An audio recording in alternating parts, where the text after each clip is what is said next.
Hello everyone, आप सभी का आनंद कोचिंग सेंटर मुंडावर में स्वागत है।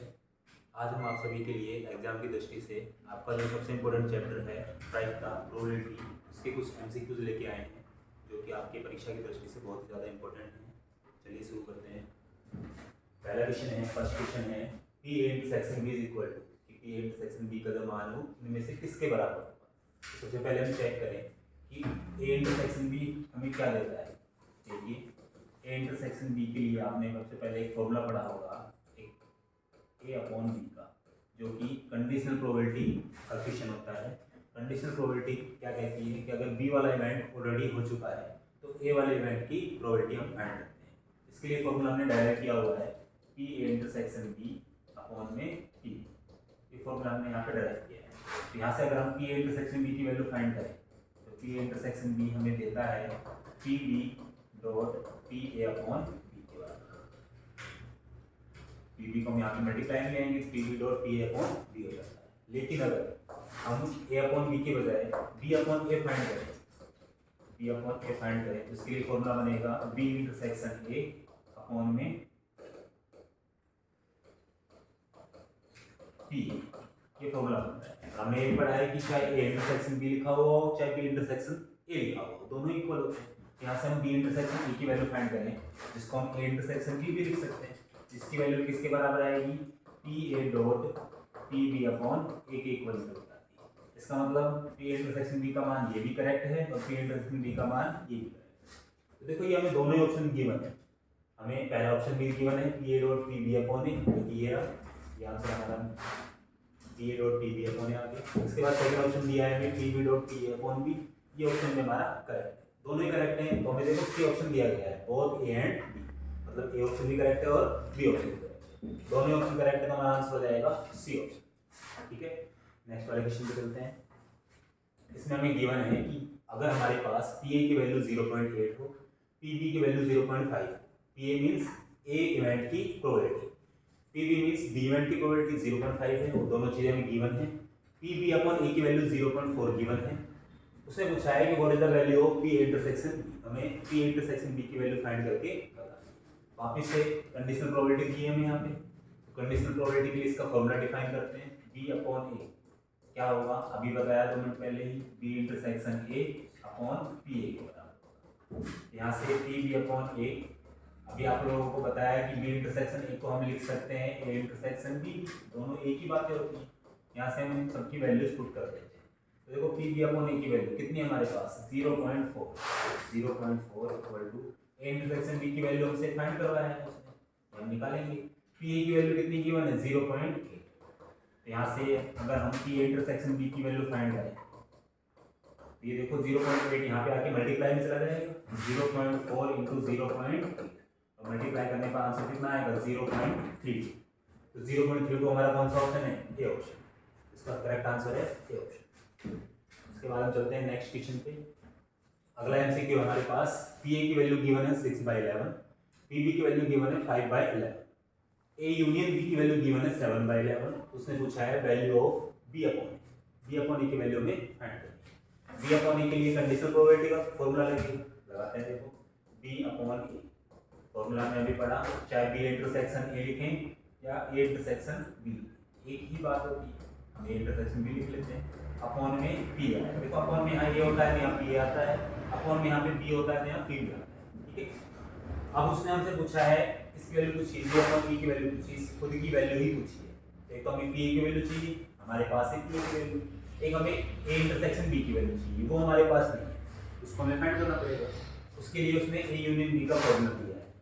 ए यूनियन बी की वैल्यू हमारे पास है, तो हम इसका फॉर्मूला डायरेक्ट करते हैं। फॉर्मूला होता है B A plus P B minus P A intersection B.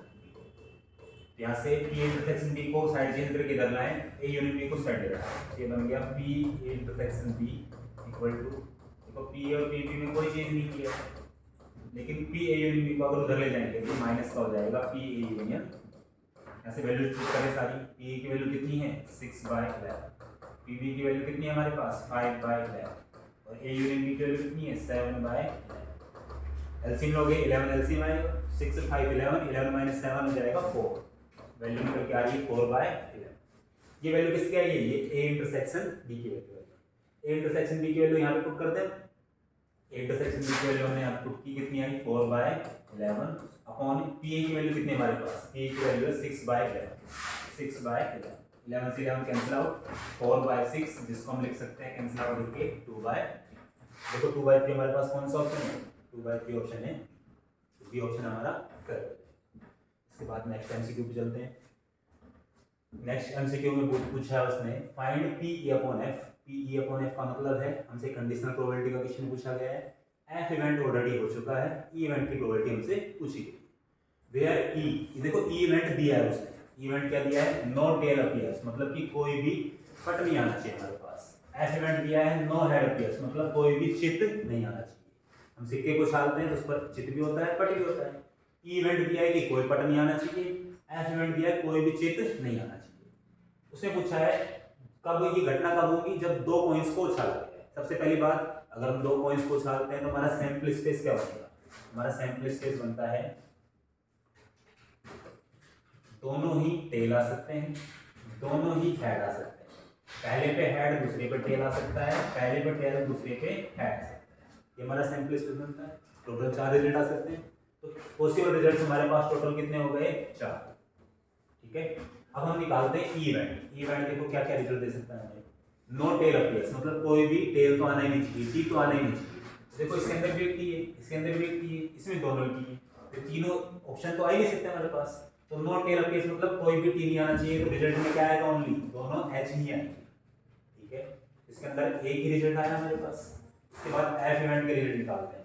F event क्या दिया गया है, नो हेड अपीयर्स, मतलब कोई भी एच नहीं आना चाहिए। कोई भी एच नहीं आना चाहिए, तो इसके अंदर तो कोई भी एच नहीं, इसमें एच है, इसमें भी एच है, इसमें भी एच है।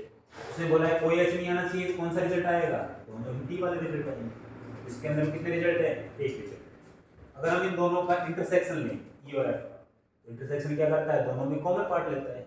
इनमें कॉमन तो कुछ भी नहीं, इसमें दोनों एच है, इसमें दोनों टेल है, तो कोई रिजल्ट कॉमन नहीं आ रहा, तो 0 आ रहा है। कोई रिजल्ट कॉमन नहीं आ रहा, जिसको हम 5 बोलते हैं, इसको हम 5 लिख लेते हैं।